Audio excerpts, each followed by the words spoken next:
Hello guys, welcome back to our channel. आज हम बात करेंगे ईएसआई की, एम्प्लॉय स्टेट इंश्योरेंस। इसके क्या क्या बेनिफिट है, इसके क्या क्या प्रॉफिट्स हैं, क्या क्या लाभ हैं इसके, ये सारी डिटेल आपको मिलेगी हमारी इसी वीडियो में।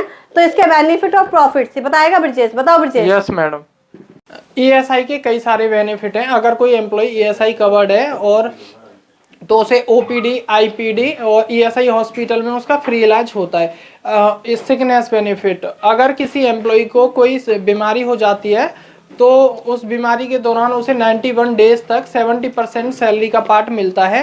एक्सटेंडेड सिकनेस बेनिफिट, अगर किसी एम्प्लॉय को कोई गंभीर बीमारी जैसे टीबी, किडनी फेलियर, कैंसर, अगर ऐसी कोई बीमारी हो जाती है तो उसे अगले 2 साल तक के लिए सैलरी का 80% बेनिफिट मिलता है। मैटरनिटी बेनिफिट, अगर कोई प्रेग्नेंट विमेन को 26 वीक के लिए सैलरी 100% सैलरी उसे मिल जाती है, और अगर कोई प्रेगनेंसी में कॉम्प्लिकेशन आ जाती हैं तो उसे एक्स्ट्रा 1 मंथ के लिए भी पेड लीव मिल जाती है।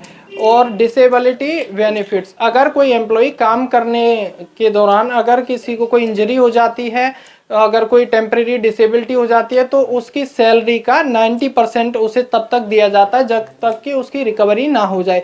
अगर किसी एम्प्लॉय को परमानेंट डिसेबिलिटी हुई है तो डिसेबिलिटी कितनी हुई है इस बिहाफ पे उसे लाइफ टाइम के लिए पेंशन भी दी जाती है। अगर किसी एम्प्लॉय की काम करने के दौरान में डेथ हो जाती है, कि एम्प्लॉयमेंट इंजरी हो जाती है, अगर उसके लिए उसकी डेथ हो जाती है तो उसकी जो फैमिली है उनको भी उस डिपेंडेंट के तौर पे पेंशन दी जाती है। और अगर किसी की डेथ हो गई है एम्प्लॉय की तो उसके फ्यूनरल एक्सपेंस के लिए भी 15,000 अलग से दिए जाते हैं। Thank you.